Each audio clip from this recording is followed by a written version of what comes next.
Kelelahan mental adalah isu yang relevan, terutama bagi orang-orang seperti Anda yang sering merasa harus selalu produktif. Video kali ini bertujuan membantu Anda semua untuk mengenali tanda-tanda kelelahan mental yang sering tidak disadari. Dengan mengetahui tanda-tandanya, Anda bisa mengambil langkah preventif sebelum kondisinya memburuk. Kelelahan mental atau mental fatigue seringkali terasa seperti kelelahan fisik, namun keduanya sangat berbeda. Jika kelelahan fisik muncul setelah kita beraktivitas fisik seperti berolahraga atau bekerja berat, kelelahan mental adalah rasa lelah yang mendalam akibat penggunaan energi kognitif dan emosional secara berlebihan. Bayangkan otak Anda seperti baterai ponsel. Setiap hari baterai itu digunakan untuk berpikir, membuat keputusan, memecahkan masalah, dan mengelola emosi.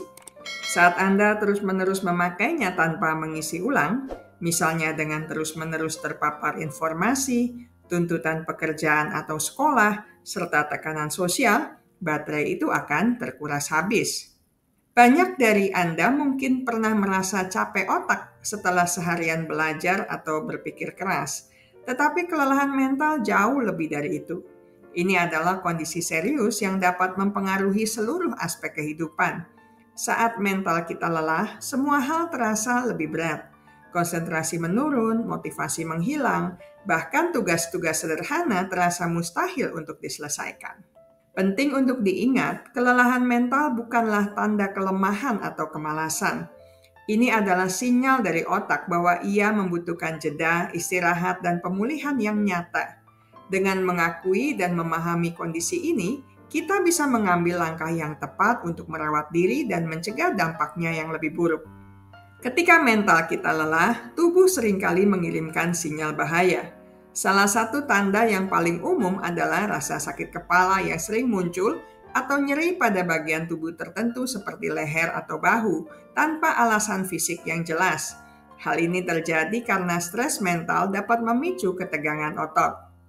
Selain itu, kelelahan mental sangat erat kaitannya dengan gangguan tidur. Mungkin Anda kesulitan untuk tidur nyenyak, sering terbangun di malam hari atau justru merasa ingin tidur sepanjang waktu tetapi tetap merasa lelah.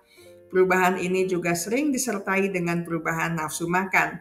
Ada yang kehilangan selera makan sama sekali, tetapi banyak juga yang justru makan berlebihan sebagai bentuk pelampiasan emosional.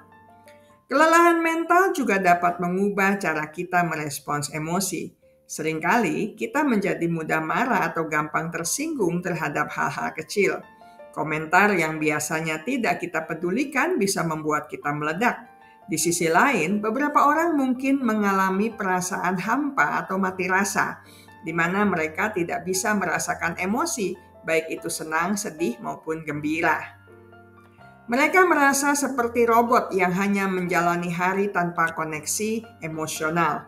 Saat merasa seperti itu, banyak dari mereka cenderung mencari hiburan ekstrim untuk melarikan diri, seperti bermain game hingga larut malam atau terus-menerus membuka media sosial, berharap bisa mengalihkan pikiran dari rasa lelah yang mendalam.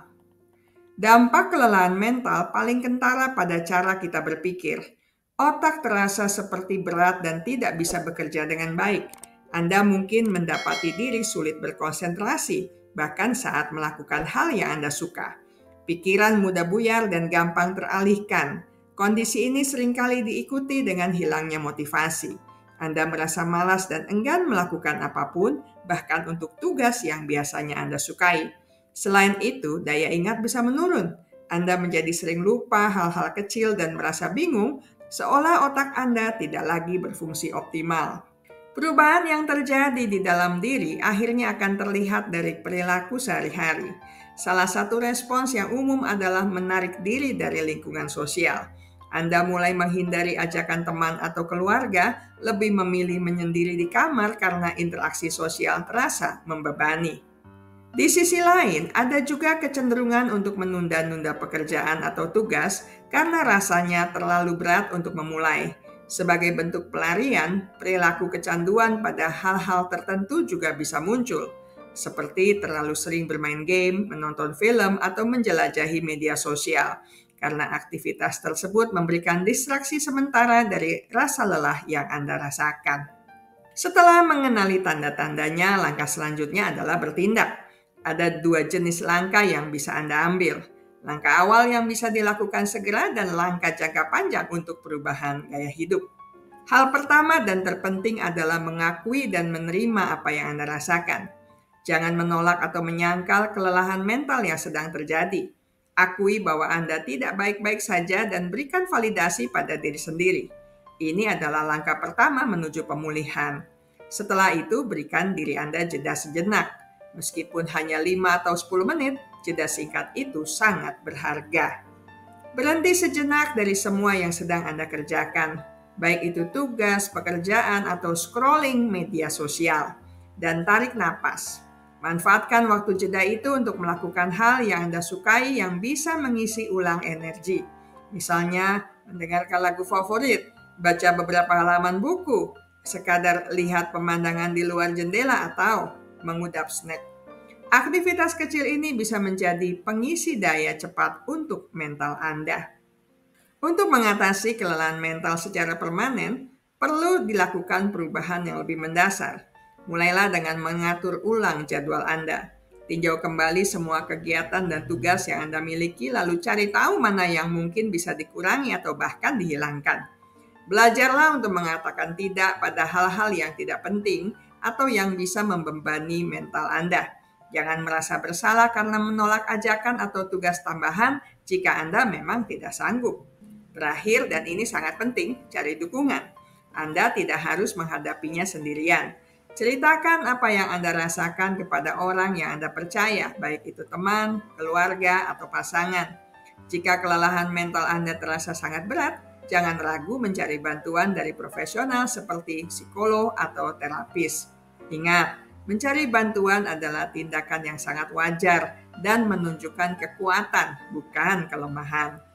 Saya selesai sampai di sini. Kita akan berjumpa lagi di minggu depan dengan video menarik lainnya. Terima kasih untuk kesetiaan Anda bersama channel Bahas Psikologi.